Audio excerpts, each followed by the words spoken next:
कल्याणी मंगला मोक्षप्रदा शस्य श्यामला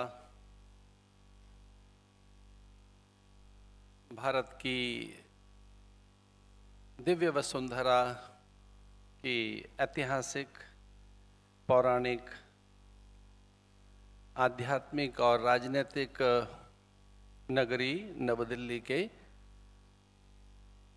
इस सभागृह में पांचजन्य के 75वें वर्ष के इस दिव्य सारस्वत अनुष्ठान में प्रातःकाल से लेकर अब तक अनेक विभूतियों की सन्निधि, उनका मार्गदर्शन, उनके अनुभव और पांचजन्य की यात्रा पर एक विशद विवरण, विवेचन, प्रत्यालोचन आपने अनुभूत किया है। भोर के सत्र में जब यह अनुष्ठान या ये सारस्वत यह उत्सव आरंभ हुआ पांचजन्य का, तब मैं इसका साक्षी था और भोर से लेकर अभी तक भी मैं यहीं था। अनेक अनुभवों के साथ मैं आपके बीच में प्रस्तुत हूँ। यह भारत की स्वतंत्रता का अमृतकाल, जिसके 75वें वर्ष में हम हैं, और पांचजन्य का भी ये 75वां वर्ष। और इस पांचजन्य की यात्रा में पांचजन्य के सामने अनेक कठिनाइयाँ, श्रम, संघर्ष और इसका उत्कर्ष ये देखा साधकों ने, जिज्ञासु, मुमुक्षु, सत्य पिपासुओं ने, स्वतंत्रता सेनानियों ने और हम सब ने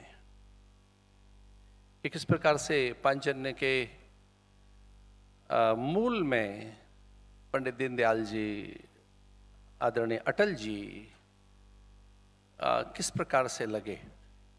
मूलतः पांचजन्य एक समाचार पत्र के रूप में निकला, परकीयों के लिए और आक्रांताओं के लिए, उनके लिए जो एक पश्चिमात्य सभ्यता लेकर यहाँ आए और वे इस धरती पर यहाँ के सम्मान, स्वाभिमान, निजता, यहाँ की संस्कृति, संस्कार, विचार, सभ्यता पर बड़ा प्रहार कर रहे थे। उसके प्रतिकार के लिए, उसके विरोध के लिए, अपनी संस्कृति के रक्षण, संवर्धन, पोषण के लिए इस पत्र का ध्येय था। एक ध्येयवादी पत्र का, ध्येयवादी विचारों के साथ इसका उदय हुआ।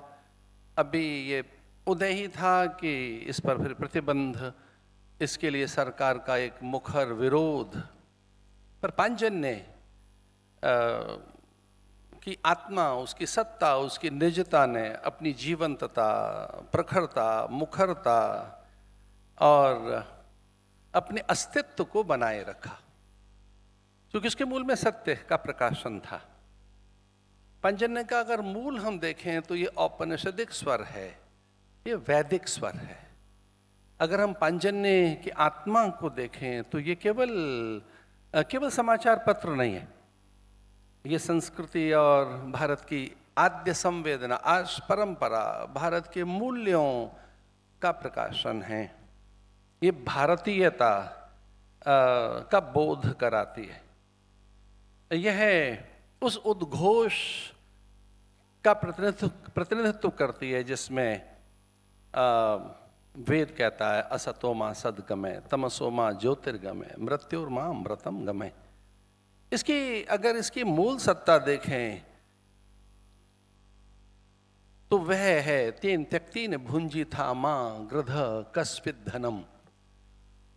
अब देखें पांचजन्य की यात्रा आरंभ से लेके अब तक, तो ये भारत की आत्मा का दर्शन है, ये भारतीयता का बोध है, ये भारत की सत्यता, भारत की गौरव गाथाएं, भारत का पारमार्थिक स्वरूप, यहाँ का अध्यात्म, धर्म, यहाँ की लोक मान्यताएं, परंपराएं, यहाँ के मूल्य, यहाँ की प्रवृत्तियां, यहाँ के पूरे अंतःकरण का ये दर्शन कराती है पांचजन्य की जो यात्रा है।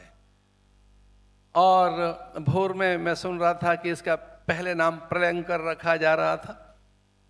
पंडित दीनदयाल जी चाहते थे कि इसका नाम प्रलयंकर रखा जाए, लेकिन किन्हीं कारणों से प्रलयंकर नहीं रखा जा सका। और पांचजन्य, और पांचजन्य माने कृष्ण का शंख। और जब पांचजन्य का भैरव स्वर कौरवों ने सुना, पांडवों ने सुना, उस काल में के जब सेनाएं आमने सामने और उनके मध्य में श्वेत अश्वों की बलगाएं थामे भगवान योगेश्वर हैं, तब वो विचलित होकर धृतराष्ट्र पूछता है। कोई पूछे कि गीता का उदय कहाँ से हुआ, तो गीता जैसे मानो गीता के आरंभिक शब्द धृतराष्ट्र के मुख से निस्सरित होते हैं, ये कहते हुए धर्मक्षेत्रे कुरुक्षेत्रे समवेता युत्सव मामका पांडवाश्चैव किम कुर्वत संजय। अरे संजय देखो तो सही वहां हो क्या रहा है। तो अगर व्याकरण की दृष्टि से ये श्लोक बिल्कुल न बिगड़ता, अगर धृतराष्ट्र के मुंह से ये निकलता रण क्षेत्रे समर क्षेत्रे युद्ध क्षेत्रे समवेता युत्सवा, अगर धृतराष्ट्र ये भी कहता कि रण क्षेत्र में, युद्ध क्षेत्र में, समर क्षेत्र में क्या हो रहा है, जरा बता संजय अपनी दिव्य दृष्टि से, चूंकि तेरे पास वो दृष्टि है और वो दृष्टि कभी कभी मिलती है, किसी को नहीं भी मिलती है। चर्म चक्षु होने पर भी व्यक्ति कई बार सत्य नहीं देख पाता, और किसी के पास चर्म चक्षु हो न भी हो तो देख पाता है। विमूढ़ा नानु पश्यन्ति पश्यन्ति ज्ञान चक्षुष, तो ज्ञान चक्षुओं से देख, प्रज्ञा चक्षुओं से देख जरा अपनी दिव्य से उस प्रज्ञा और ऋतंबरा ब्रह्मरता सत्ता अपनी मेधा और प्रज्ञा से देख वहां हो क्या रहा है। तो मुंह से निकला धर्म क्षेत्रे कुरुक्षेत्रे समवेता योत्सव।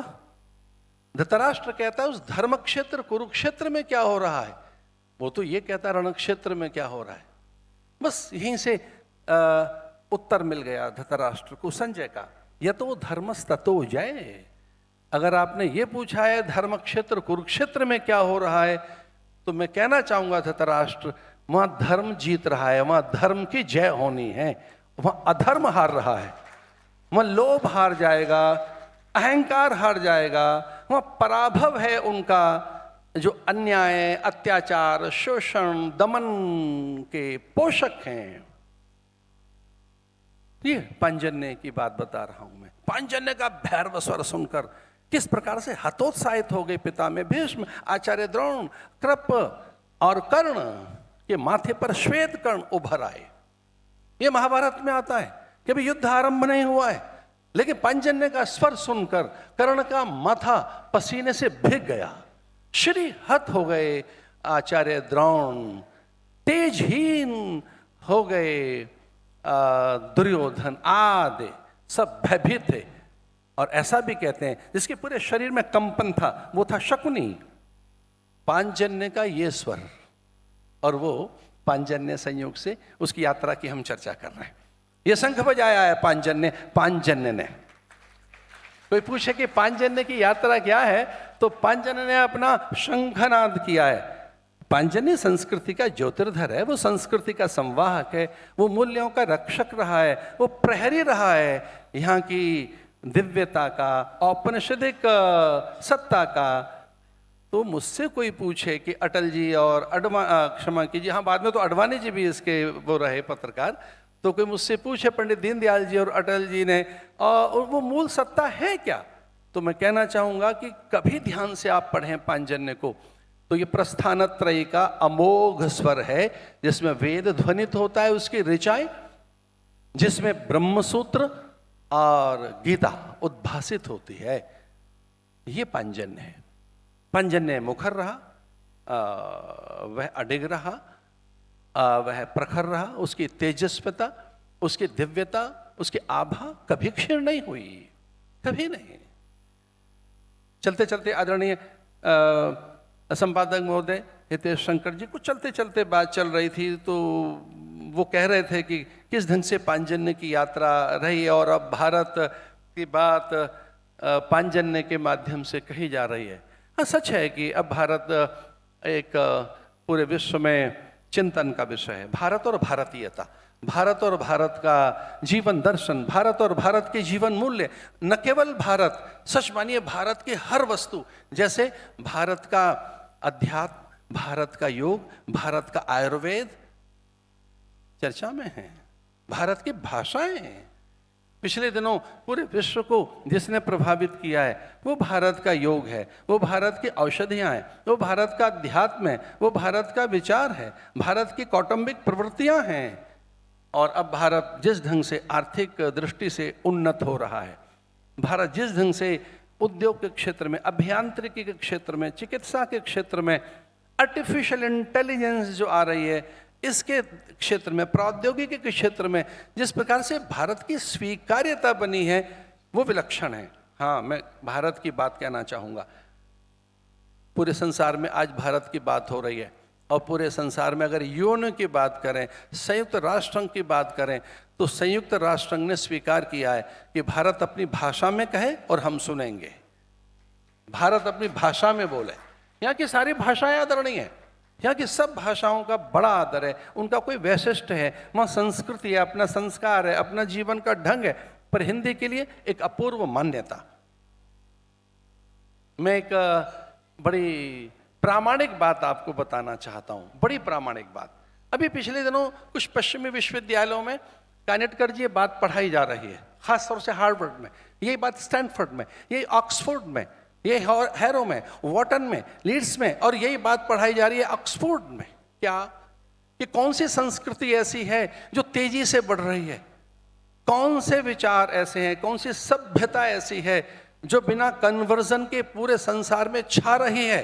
तो एक स्वर से विद्वान कह रहे हैं वो है हिंदू संस्कृति, वो है हिंदू विचार। बिना कन्वर्जन के, बिना धर्मांतरण के, बिना किसी की प्रकृति में विषमता पैदा करते हुए, बिना किसी के अस्तित्व, उसकी निजता, उसकी व्यक्तिकता, उसकी अपनी कोई सत्ता पर प्रहार किए बिना, ये शोध का विषय है पश्चिमी विश्वविद्यालयों में। वो कह रहे हैं कि कौन सा विचार पूरे विश्व में छा गया है, योग बनकर, आयुर्वेद बनकर, आहार बनकर, जीवन का ढंग बनकर, तो उसका नाम है भारत का विचार, वो है भारतीय संस्कृति। हम सब जानते हैं ये वसुधैव कुटुंबकम की बात, यानी पूरे परिवार की बात, सर्वभूत हिते रता, सर्वे भवन्तु सुखिना, और केवल एक लोक की हमने चिंता नहीं की। मैं थोड़ा इसमें एक बात कहना चाहूंगा। कुछ लोग कहते हैं भारत पूरे विश्व को एक परिवार मानता है। ना ना ना, भारत केवल विश्व को नहीं, समस्त लोगों को, लोकाः समस्ताः सुखिनो भवन्तु। कोई हमसे तो पूछे कि आपका परिवार क्या है, तो केवल हमारा परिवार, और हमारे परिवार में केवल मनुष्य नहीं है, पंछी, परिंदे, धरती, अंबर, अग्नि, जल, वायु, निहारिका, नक्षत्र, पादप, पौधे, वनस्पतियां, झील, जलाशय, धरती का एक एक कण। ओम द्यौ शांति ही, अंतरिक्ष शांति ही। अरे आप बात करते हैं कि भारत परिवार मानता है विश्व को। ना ना ना, न केवल विश्व को, पूरे लोकों को। और एक लोक में, नॉट ओनली दिस प्लेनेट, न केवल इस लोक और इस ब्रह्मांड में जहां जहां जीवन है उसकी स्वीकारोक्ति भारत के द्वारा है। और हाँ, हमने ये भी बात कही, चलो अच्छा हुआ पश्चिम के वैज्ञानिकों को पिछले इन 2-4 सालों में एक नई चीज पता लग गई। वो कह रहे थे गॉड पार्टिकल हाथ लग गया है उनके, वो कुछ ऐसा कह रहे थे 3-4 साल पहले। उन्हें एक नई चीज पता लगी है कि कोई एक तत्व है जो जीवंत है, जागृत है, मुखर है, प्रखर है, वो अमिट है, अमर है, अविनाशी है, अनश्वर है, सार्वभौम है, सनातन है, शुचि है, जागृत है और नित्य रहता है, सनातन है। That is God particle, you know. तो ये उनके हाथ लग गया, अच्छी बात है। इसकी तो बात बहुत पहले कही हमने, अडोरियान महतो महियान। तो जैसे इलेक्ट्रॉन में चुप्पी नहीं है, जैसे इलेक्ट्रॉन चुप नहीं बैठता, उसमें गति है, निरंतरता है, अविच्छिन्नता, अबाधता, निर्बाधता, वो गतिमान है, चरय वेति चरय वेति। मैं आपको एक बात कहना चाह रहा था जो थोड़ी इससे मिलती है। पूरे पश्चिम में अगर भारत की कोई एक बात अब स्वीकार की जा रही है तो वह उद्यमिता, पुरुषार्थ, पराक्रम, अनथक पराक्रम, अनथक पुरुषार्थ। आज भी यूरोपियन कंपनीज में कोई एम्प्लॉय चाहिए उनको, तो मुझे क्षमा कर देना, वो कोरियन नहीं चाहिए, चाइनीज नहीं चाहिए, जापानीज नहीं चाहिए, यूरोपियन नहीं चाहिए, उन्हें थाई, मंगोल और अन्य किसी जाति का आदमी मान्य नहीं है। आज पता तो लगाओ, सिलिकॉन वैली में, अमेरिका में, यूरोप में, ऑस्ट्रेलिया में, न्यूजीलैंड में, मिडिल ईस्ट में कौन वैज्ञानिक चाहिए उनको? भारत का, क्योंकि वो थकेगा नहीं। अब इसमें शोध हुई है कि वहां का प्राणी थकता नहीं है। कौन ऐसा प्राणी है जो न थकता है, न व्यथित होता, न चिंतित होता?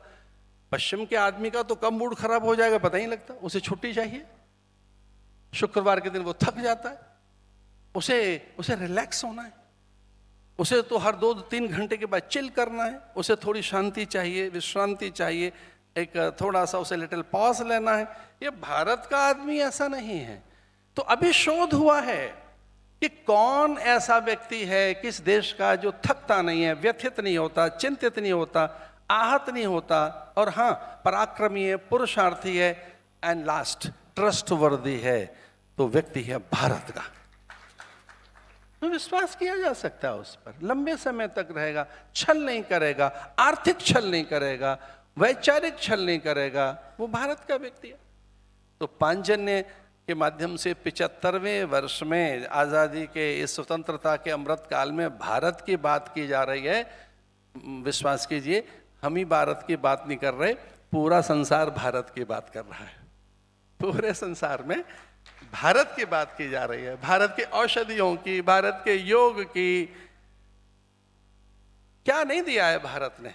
पिछले दिनों में था और योग दिवस के लिए अमेरिका में था, तो वहाँ हम चर्चा कर रहे थे। ये बात मुझे ध्यान आती है 2008, हाँ 2007 और 8 की। तो 2007 और 8 में मैं न्यू जर्सी में था और वहाँ की अदालत में एक मुकदमा चल रहा था तुलसी, नीम, बबूल, हल्दी पर पेटेंट का। तुलसी, नीम, बबूल, हल्दी पर। भाई ऐसी क्या व्याकुलता है कि आप तुलसी, नीम, बबूल, हल्दी पे पेटेंट क्यों चाहते हो? तुलसी आपके यहाँ होती नहीं, नीम, बबूल, हल्दी आपके यहाँ होती नहीं। और अचंभा तो ये कि वो योग पर पेटेंट करने के लिए 33 अदालतों के चक्कर लगा रहे थे योग पर। अरे क्या पेटेंट करना चाहते हो? हमने तो कभी नहीं कहा कि दशमलव का ज्ञान हमने कराया, शून्य का बोध हमने कराया, प्रतिशत का प्रबोध हमने दिया है। हमने तो कभी नहीं बताया कि काल की गणनाएं पूरे संसार को हमने सिखाई हैं, समय का ज्ञान हमने किया है, दिया है। और हाँ, ये शून्य हमने बताई है, जो शून्य विराट तक लेके जाती है, जो अनंतता तक लेकर जाती है। हमने पूर्णता का पहाड़ा सिखाया है वेदों के माध्यम से। ओम पूर्णमदः पूर्णमिदं पूर्णात पूर्णमुदच्यते। पूर्ण में कुछ घटाओ तो कुछ घटता नहीं, उसमें कोई अभाव नहीं आता। यो वै भूमा तत्सुखम। हमने पूरे संसार को ये बताया, अल्पता नाम की कोई चीज होती ही नहीं है, अभाव नाम की कोई वस्तु नहीं होती। अभाव अज्ञान की उपज है। अरे कोई पूछे तो सही कि संसार को हमने सिखाया क्या? तो हमने सिखाया अल्पता कुछ नहीं होती, अभाव कुछ नहीं होता, रिक्तता कुछ नहीं होती, कमी कुछ नहीं होती। ये मस्तिष्क की उपज है, अज्ञानता की उपज है। अल्पता कुछ नहीं होती। हमने पूर्णता का ज्ञान कराया, पूर्णता का। ओम पूर्णमदः पूर्णमिदं पूर्णात पूर्णमुदच्यते। कुछ भी जोड़ते जाइए चीज पूरी ही रहेगी, कुछ निकालते जाओ चीज पूरी ही रहेगी, क्योंकि परमात्मा पूर्ण है। और जितना वो पूर्ण है उतने आप भी पूर्ण हैं, उतने आप भी। ये क्या बात कही? कृष्ण बोलते क्या है अर्जुन को कि व्यक्ति का नाश उसका संशय करता है। संशय आत्मा विनश्यति। इसे संशय पर प्रहार करो, अज्ञान पर प्रहार करो, अपनी मूढ़ मान्यता पर प्रहार करो, अपने पूर्वाग्रहों पर, दुराग्रहों पर प्रहार करो। और हाँ, पहचान ममे वांशो जीव लोके जीव भूत सनातना। तू मेरा अंश है, तू पूर्ण है, तू सनातन है, नित्य है। और क्या भगवत पाद भाष्यकार भगवान शंकराचार्य कहते हैं कि पहचानो तो सही, क्या मन, बुद्धि, चित्त, चेतना, गति, मति, गुण, धर्म, प्रकृति, विचार, काय, कलेवर, सांसों का सिलसिला नहीं है? फिर आप हैं कौन? चिदानंद रूप शिवोहम शिवोहम। चिदानंद रूप हमने ज्ञान दिया कि भाई हम अमर हैं, नित्य हैं, शाश्वत हैं, देह तो बदलती ही रहेगी। तो किसने ज्ञान कराया है कि देह के भीतर एक और देह है सूक्ष्म, एक और देह है कारण, एक और देह है महाकारण, और आप हैं वहां। जैसे तन पर आपने वसन लपेट रखे हैं, वैसे मन पर ये तन लिपटा हुआ है, बुद्धि मन ये लिपटे हुए हैं कारण शरीर के ऊपर।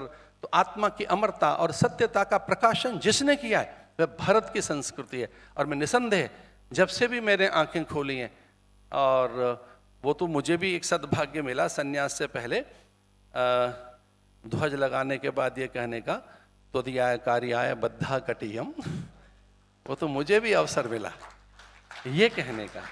नमस्ते सदा वत्सले मातृभूमे त्वया हिंदू भूमे सुखम वर्धितोहम महामंगले पुण्य भूमे त्वदर्थे पतत्वेश कायो नमस्ते नमस्ते। वो तो मुझे भी अवसर मिला ये बात कहने का और ये सब करने का। फिर तो हिमालय की कंदराओं में मैं चला गया, हिमालय ने मुझे बुला लिया था।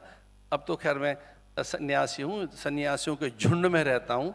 पर ये बात मैं आपको कहना चाहूँगा कि पांचजन्य कुछ और नहीं, वैदिक स्वर है, पांचजन्य कुछ और नहीं, औपनिषदिक आत्मा है, पांचजन्य कुछ और नहीं है।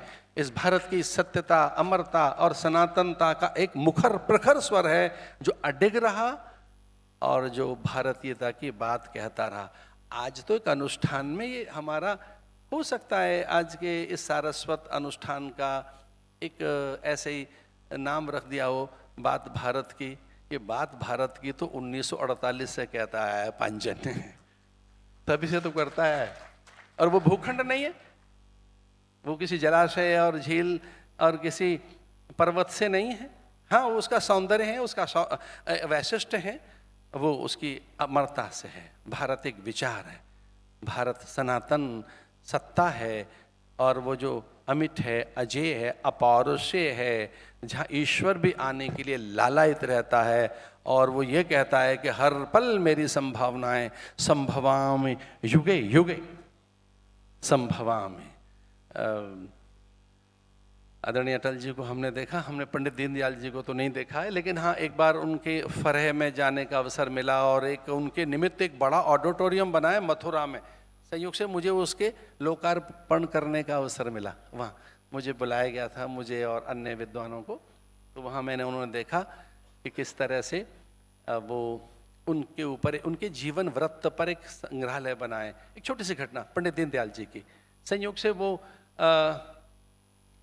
सांझ को कुछ लेने गए, अपनी माँ के यहाँ रहते थे वो, मायके माने नाना के यहाँ रहते थे। उनके पिताजी जल्दी चले गए थे, तो बड़े अभाव में रहे पंडित जी, बड़े अभाव में थे पंडित जी। तो अपनी माँ के गांव में ननिहाल में रहते थे, बहुत कम सिक्के, बहुत थोड़ी सी चीज़ें उस काल में। तो वो कुछ लेने गए सांझ को, और कुछ ही सिक्के थे घर में, थोड़े से कुछ सामग्री लेने गए, और चूल्हा जला, अतिथि का आदर हो गया, सब बात ठीक हो गई। लेकिन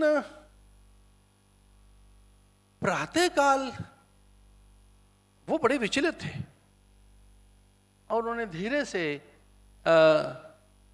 माँ से पूछा कि मुझसे अपराध हो गया एक क्या, कि वो एक छोटा सा सिक्का जो आपने दिया था वो भूल से मैं तो दुकानदार को दे आया उसे, और उसी से कुछ सामग्री आई है। तो माँ बड़ी विचलित होगी, ऐसा? और इससे पहले माँ कोई प्रतिक्रिया व्यक्त करती और कुछ और होता, वो दौड़े गए और उस दुकानदार से कहने लगे मुझे क्षमा कर देना, वो एक सिक्का रात को मैंने दिया था, वो मुझे वापस कर दीजिए, दूसरा सिक्का लेकर आया हूं मैं। दुकानदार से खोटा सिक्का लेकर आए थे। जो इस तरह का छल कभी बचपन में न जिसने किया हो, वो पांजन्य से छल करता, संपादक होकर छल करता। इतनी कठिनाइयों में ये पांजन्य चला है। पूरा शासन तंत्र जिसके विरोध में खड़ा गया हो, संविधान बदला गया हो, पांजन्य के स्वर को दबाने के लिए, कुचलने के लिए, किस ढंग की कठिनाई आई पांजन्य के लिए और अन्य विचारों के लिए। अब तक कितने संघर्ष झेले हैं प्रकाशकों ने। ये तो हमारे अब समर्थ आए हैं संपादक, लेकिन मैं भी उसी एक प्रकार से जमात और बिरादरी या समुदाय का व्यक्ति हूँ, क्योंकि हमारे द्वादश आचार्यों में नारद भी एक हमारे आचार्य हैं। भले या सूचना की तकनीक और संचार के साधनों में अब एक सोशल मीडिया की धमक आई हो, या उसका भी एक अपना कोई अस्तित्व, उसकी भी अपनी कोई प्रकृति बड़ी मुखर दिखाई दे रही हो, वो नारद से है, सनकादिक से है, ऋषियों से है। और वो समाचार, सूचना, संवाद अथवा संप्रेषण ये बहुत चिरकाल से हैं। वही वही एक दिव्य परंपरा पांजन्य के द्वारा अनवरत, अविच्छिन्न, अबाध, सतत है। पांजन्य एक प्रज्ञा प्रवाह है। पांजन्य देखें तो हम एक वो अविरल निर्मल धारा है ज्ञान की, जिससे भारत और भारतीयता की बात हर दिन कही जा रही है। भले ही वो एक साप्ताहिक हो, लेकिन वो कुछ और है। और मैं आनंदित हूँ कि जो मेरा प्रिय समाचार पत्र रहा है बचपन से, आज उसके 75वें वर्ष पर मुझे कोई बात कहने का अवसर मिला है। मैं बिना किसी संकोच के एक बात कहूँगा, और ये बात मैं कहूँगा ये इसलिए नहीं कि मुझे कुछ और कहना है इसके मूल में। सचमुच मैं धन्यता अनुभव कर रहा हूँ, गौरवान्वित हूँ, और मैं अनुग्रहित अनुभव कर रहा हूँ, मैं उपकृत अनुभव कर रहा हूँ इस अनुष्ठान में अपने शब्दों के माध्यम से पांजन्य के लिए कुछ कहकर। ये मेरे लिए सद्भाग्य है, सौभाग्य की बात है कि मैं पांजन्य के लिए कोई बात कह सका। और बहुत बहुत बधाई, शुभकामनाएं। यात्रा अभी और करनी है, लंबी करनी है। हम अभी मार्ग में ही हैं। हमारी यात्रा तब पूरी मानी जाएगी जब भारत विश्व गुरु बनेगा, भारत सबको बात कहेगा, भारत के विश्वविद्यालय जब एफिलेशन देंगे, सब जगह एफिलेटेड होगा पूरा संसार भारत के विचार से, भारत की विद्या से, भारत के अर्थशास्त्र से, यहाँ के तंत्र मंत्र शास्त्र से, विज्ञान से, यहाँ की प्रौद्योगिकी से, और यहाँ की आर्टिफिशियल इंटेलिजेंस से। वो दिन बहुत दूर नहीं है, और उसमें निसंदेह जिसकी केंद्रीय भूमिका रहेगी वो पांजन्य अवश्य होगा। बहुत बहुत शुभकामनाएं आप सबको, मेरी अनेक मंगल कामनाएं।